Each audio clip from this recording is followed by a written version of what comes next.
Salut à tous, c'est Falk, j'espère que vous allez bien et bienvenue dans ce nouvel épisode de Bundesliga Back, la série de l'été où on va passer en revue chaque club de Bundesliga avant la saison 2025-2026 et aujourd'hui on va parler de mon club de cœur, le Werder Bremen. Et comme toujours, la petite annonce de début de vidéo, n'oubliez pas que dans cette vidéo, vous pouvez tenter de gagner un maillot de Bundesliga ou de Zweite Bundesliga, tirage au sort qui aura lieu le 22 août, donc n'hésitez pas à participer et que le meilleur gagne. Et nous on est parti pour passer en revue la saison 2024-2025 du Werder Bremen.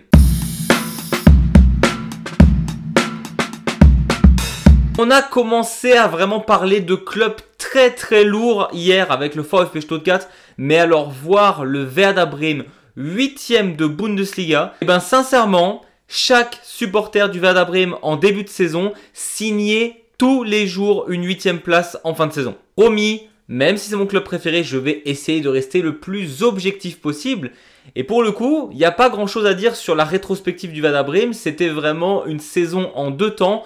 Une première partie de saison absolument tonitruante. Le Werder Bremen qui était sur un nuage pendant la première partie de saison, en tout cas en 2024, où ils ont absolument déjoué tous les pronostics. Ils sont carrément restés dans le top 5 pendant toute la première partie de saison. Et c'était absolument inattendu avant que la saison commence. On avait une équipe concentrée, une équipe agressive sur l'homme qui avait énormément de réussite devant les buts. Franchement, le Werder Bremen faisait plaisir à voir.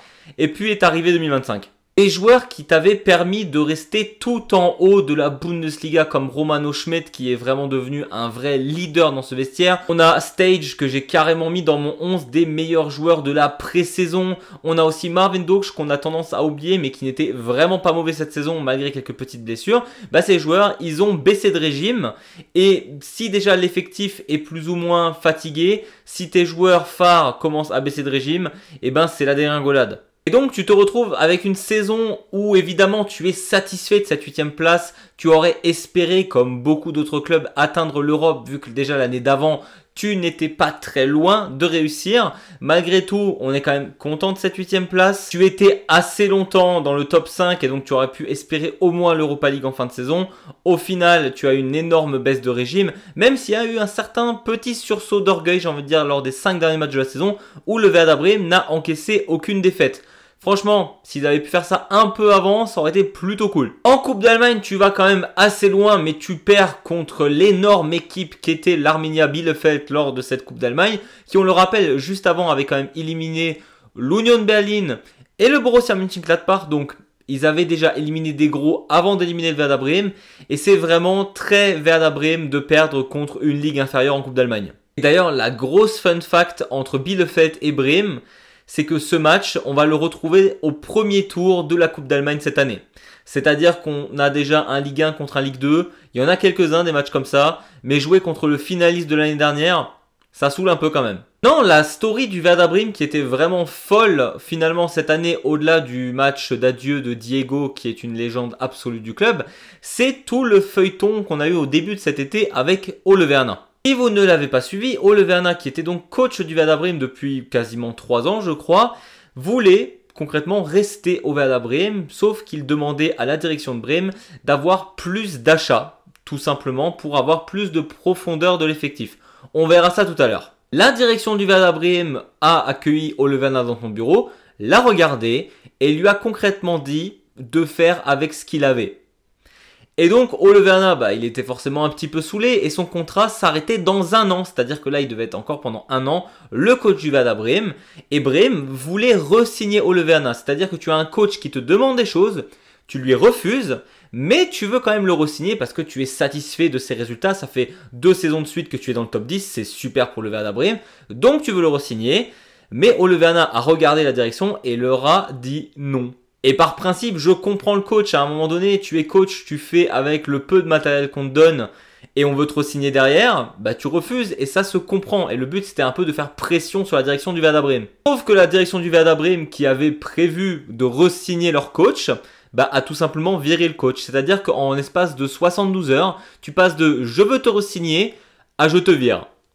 Il y a vraiment qu'au Werder Bremen où tu vois ce genre de truc. Et donc, entre-temps, Ole Werner, on sait qu'il est devenu coach du RB Leipzig, mais ça, on reverra ça dans la vidéo du RB Leipzig. Et le Werder Bremen a donc cherché Horst Steffen, qui était le coach de Elversberg, la fameuse équipe de Zweite Bundesliga, qui d'ailleurs depuis des années monte en échelon, qui cette fois a joué la relégation face à Heidenheim et qui a perdu à la toute dernière minute. Je pense que c'est un très bon choix de coach, malheureusement pour Elversberg, ils perdent leur coach emblématique.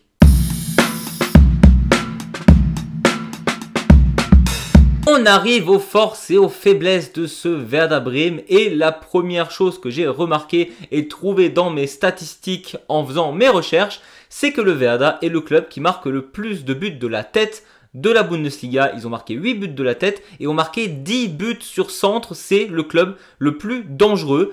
Donc enfin un club qui réussit à marquer des buts avec des centres. Alors, pour le coup, c'est le plus dangereux et ils en font énormément. Mais malgré cela, le taux est plutôt positif. Donc voilà, Werder Bremen, très fort sur les ailes. Et en même temps, quand on voit qu'on a un Mitchell Weiser sur le côté, ça s'explique plutôt bien. D'ailleurs, le Werder Bremen, au global, base énormément son jeu là-dessus. On a des récupérateurs de balles plus ou moins efficaces. En tout cas, quand ils ont la balle, ils vont automatiquement la passer à un des deux ailiers qui vont ensuite, grâce à leur percussion et leur vitesse, essayer de prendre le large tout simplement sur les latéraux de Bundesliga. Vu les latéraux en général de Bundes et les ailiers qu'ont le Werder Bremen, franchement, c'est pas déconnant qu'ils jouent là-dessus. Et donc, ces ailiers vont trouver un centre et c'est vrai que quand tu as Marvin Duksch en pointe, pour les têtes, c'est plutôt efficace vu que c'est un très bon tireur de tête, si on peut dire ça. C'est plutôt joueur de tête. Tireur de tête? Je sais pas. On peut aussi parler de la bonne gestion des matchs, pour rester positif. Être 8ème et avoir un ratio de but de -3, ça veut dire que tu t'es pris quelques pilules lors de la saison, mais ça, on va y revenir. Mais ça veut surtout dire que tu sais quand arrêter un match. C'est-à-dire que quand le ST Freiburg te bat 5-0, ça se voit qu'ils te battent 5-0 vu que tu as baissé les bras, mais au moins tu as gardé l'énergie pour le match d'après que tu gagnes. On essaye de trouver le positif un peu partout, Et j'en ai rapidement parlé tout à l'heure dans la rétrospective, mais c'est vrai que tu as quand même eu l'explosion de certains joueurs. Je pense notamment à Stage, qui a vraiment été fabuleux en tant que justement récupérateur cette saison. Tu as Marvin Duksch, qui était peut-être moins flamboyant, mais qui est quand même là à 20 participations de but. Pour un joueur moins flamboyant qui a été même blessé cette saison, c'est vraiment pas mal. Tu as un Mitchell Weiser qui est très fort. Tu as Friedl, s'il se réveille parfois, qui peut être un des meilleurs latéraux de la Bundes. Mais bon, j'irai pas trop là-dessus parce que c'est vrai que je suis pas du tout fan de ce joueur. Et on peut l'apprécier ou non, mais Bettencourt qui sort du banc, qui t'amène une certaine énergie. Alors, il fait énormément de fautes, mais ce genre de joueur, il en faut dans ton club. Donc franchement, à un moment donné, quand le Werder Bremen n'allait pas du tout bien, c'est vrai qu'avoir un Bettencourt qui dit publiquement que là, il va falloir se réveiller et que toute ton équipe doit se mettre au diapason, ça fait du bien quand même. On passe aux faiblesses et ça va absolument pas avec ce que j'ai dit juste avant et je ne comprends même pas comment cela est possible. Le Werder Bremen, c'est peut-être le pire club sur coup de pied arrêté. Et donc, tu as un des clubs qui marque le plus de la tête, mais qui marque le moins sur coup de pied arrêté. Ils ont mis 3 buts de la saison sur coup franc ou sur corner, alors que les gars marquent de la tête. C'est-à-dire que tu es fort en centre, et littéralement, le corner qui est un centre arrêté, tu n'y arrives pas. Je ne comprends pas comment cela est possible. Le mental, on n'en parle même pas, tu t'es pris des valises de buts cette saison. Alors comme dit, tu as -4 au différentiel de buts. C'est pas pour rien. Et clairement, le mental explique très fortement cette deuxième partie de saison où tu étais haut dans le classement. Tu as été même à un moment donné 4ème. Le Werder Bremen était sur les places de la Ligue des Champions à un moment donné dans l'année, ce qui n'était pas arrivé depuis super longtemps, je suppose. Et puis l'équipe a commencé à s'écrouler. Et là, on va peut-être parler de Ole Werner aussi, qui souhaitait avoir un peu plus de matériel sur son banc, ce que je peux comprendre. Par contre, tu peux quand même faire déjà jouer les jeunes qui sont là. C'est-à-dire que Ole Werner, il avait son 11 type et il ne le changeait jamais. Aucune adaptation, tu joues toujours avec la même formation, même quand tu vois que ça ne fonctionne pas. Ole Werner, il y a des jeunes qui étaient arrivés l'été dernier, ils n'ont absolument jamais vu le terrain ou alors ils sont rentrés à la 88e minute. En plus de ça, tu as quand même eu pas mal de blessures. J'ai parlé de Duksch tout à l'heure, mais tu as ce Njima qui s'est blessé. Tu as d'autres joueurs qui sont blessés durant la saison sur quelques matchs. Et tu continues dans ta folie de te dire, même les mecs sont à peine remis. Tu les mets déjà titulaires. Non, franchement, Ole Werner, niveau stratégie, c'était pas la meilleure. Et j'espère qu'au vu de la profondeur du RB Leipzig, il va pas faire les mêmes bêtises. D'ailleurs, dans les faiblesses pour la saison prochaine, je suis obligé d'en parler peut-être maintenant avant de parler du joueur à suivre. Mitchell Weiser, qui était ton deuxième à troisième meilleur joueur avec Stage et Romano Schmidt, est out pendant la moitié de prochaine saison. Donc autant dire que c'est mal barré.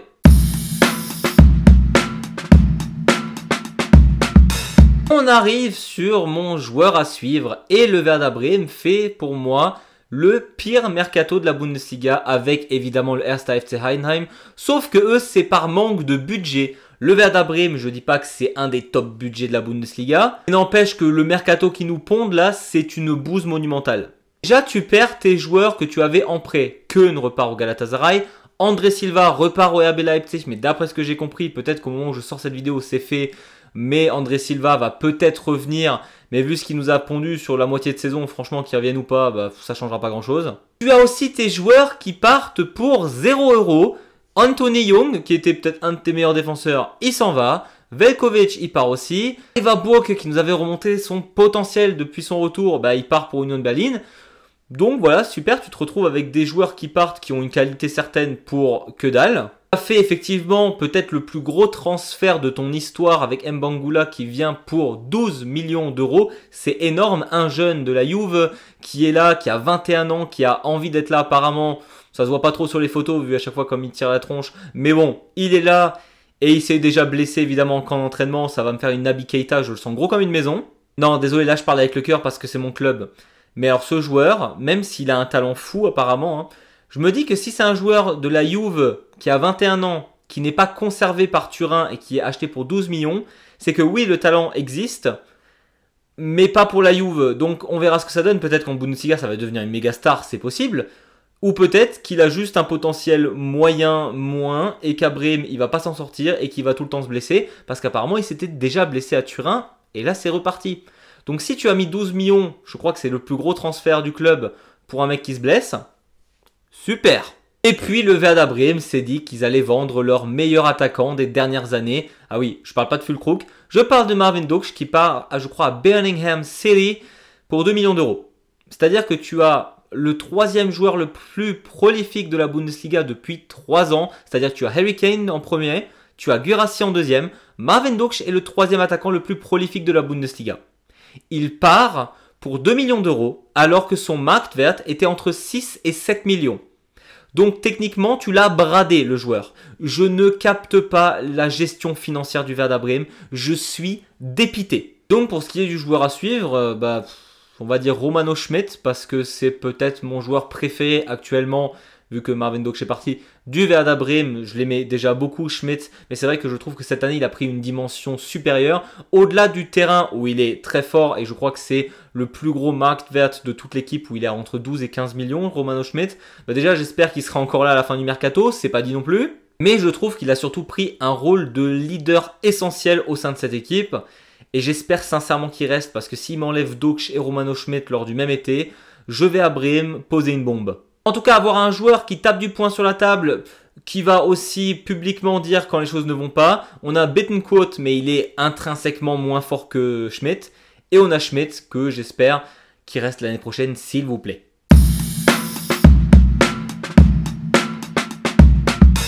On arrive à mon pronostic pour la saison du Werder Bremen en 2025-2026 et vous avez entendu mon optimisme lors de toute cette vidéo. C'est pour ça que le Werder Bremen va combler cette 11e place que vous voyez dans ce classement.